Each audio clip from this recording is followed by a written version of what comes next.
किसी भी important questions को अगर आपको कोई भी पेपर बनाना है 17 से बनाना, क्योंकि उससे पहले एमसीक्यू होते हैं, वो भी इंपॉर्टेंट है बट वो टाइम कंज्यूमिंग होते हैं, उन्हें एक हिसाब से देखेंगे अपने हिसाब से, ठीक है ना। चलिए सुनिए भाई, पीछे से भाई वो बंद कर देंगे। पेपर नंबर कौन सा? पेपर पेज नंबर है मेरे भाई 120 भाई पे निकाल लेंगे। सुनो भाई, शुरू करते हैं मेरे भाइयों। क्वेश्चन नंबर 17 क्या बोलता है, बड़े ध्यान सुनना। जी वाई जेड 3 पार्टनर हैं 532 के लिए।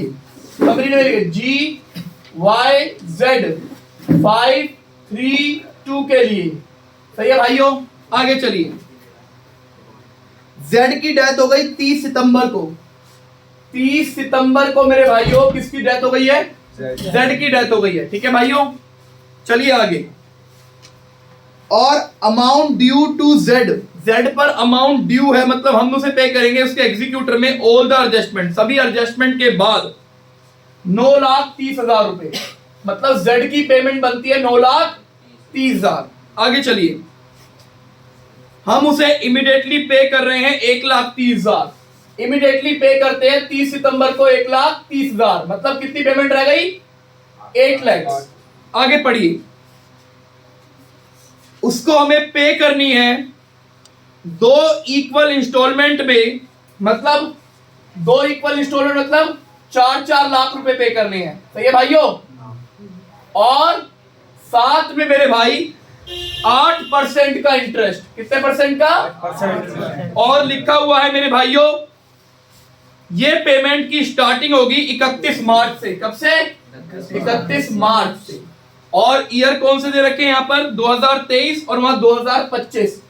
ये 2023 और यहाँ पे 2025 से पेमेंट होगी। समझ में आ गई समरी भाई? किसी कोई दिक्कत? पहले 31 मार्च 2025 तक जाइए आप, कोई एडजस्टमेंट मत कीजिए, पहले वहां तक अपने अकाउंट बनाइए। जैसे डेप्रिसिएशन अकाउंट बनता है बिल्कुल वैसे बनाएंगे, बहुत सिंपल है मेरे भाइयों।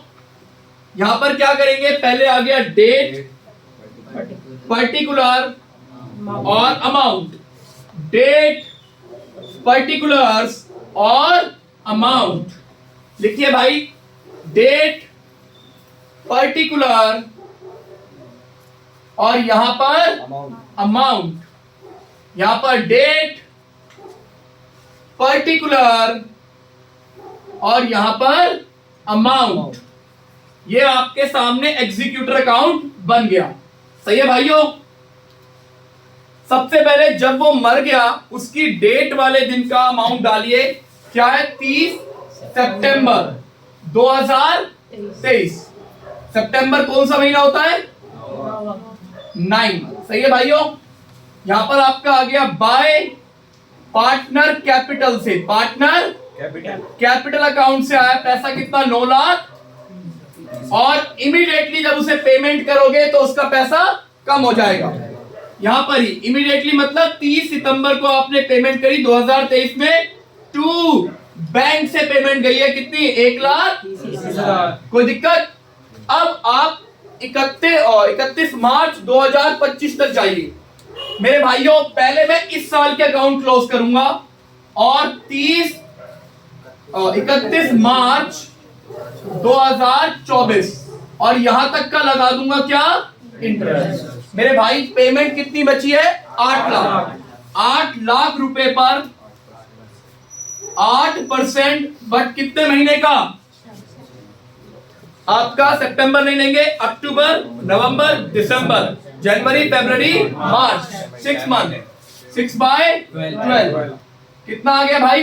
आपका 2 से ये गया 4 से ये गया भाई 32,000। कितना? 32,000 का इंटरेस्ट लग गया और अकाउंट हो गया इस साल का क्लोज। किसी को कोई दिक्कत? यहां पर टू बैलेंस, बैलेंस में जो पैसा बचा हुआ है 8 लाख और साथ में 32,000, मतलब 8,32,000 बैलेंस बचा हुआ है। और यह है 31 मार्च 2024। ये अकाउंट बैलेंस यहां गया 1 अप्रैल 2024 बाय बैलेंस बीडी। ये है सीडी, मतलब क्लोजिंग बैलेंस, मतलब कि क्रेडिट डाउन, ये है ड्रॉप डाउन। कितना मेरे भाइयों? अब 31 मार्च 2024-25 तक कुछ नहीं करना ना, उस दिन तक लगाएंगे हम क्या, इंटरेस्ट। कब तक, 31 मार्च 2025। यहां तक फिर दोबारा क्या लगा, इंटरेस्ट। 8 लाख पे 8% पूरे साल का होता है 64,000। यहां लग गया 64,000 का इंटरेस्ट। अब इसी दिन पेमेंट कर दी, करी है या नहीं करी है, ये डेट है भाई, यहां से स्टार्ट करनी है पेमेंट देनी भाई।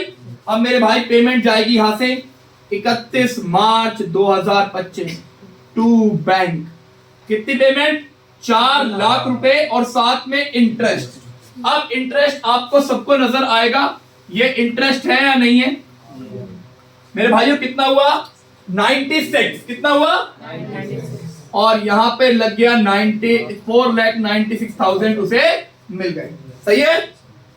और इसी डेट पर अब हमारे क्या होंगे, अकाउंट क्लोज। तो कर दीजिए अकाउंट क्लोज। ये अकाउंट हो गए क्लोज। और यहां पर आ गया बैलेंस। मेरे भाइयों 8 लाख में से 4 लाख चले गए, इंटरेस्ट सारा चला गया, तो बच कितना गया, 4 लाख। आपको ये समझ में नहीं आया तो इसे प्लस कीजिए और इसे माइनस करके बैलेंसिंग फिगर निकाल लीजिए। यस, 64 पे वो हमने पहले भी तो दे दिया था, उससे 9 महीने का इंटरेस्ट। मेरी बहनों सुनो, हमने यहां से लेकर यहां तक का इंटरेस्ट उस पे लगाया, पर पे तो नहीं किया ना अभी तक।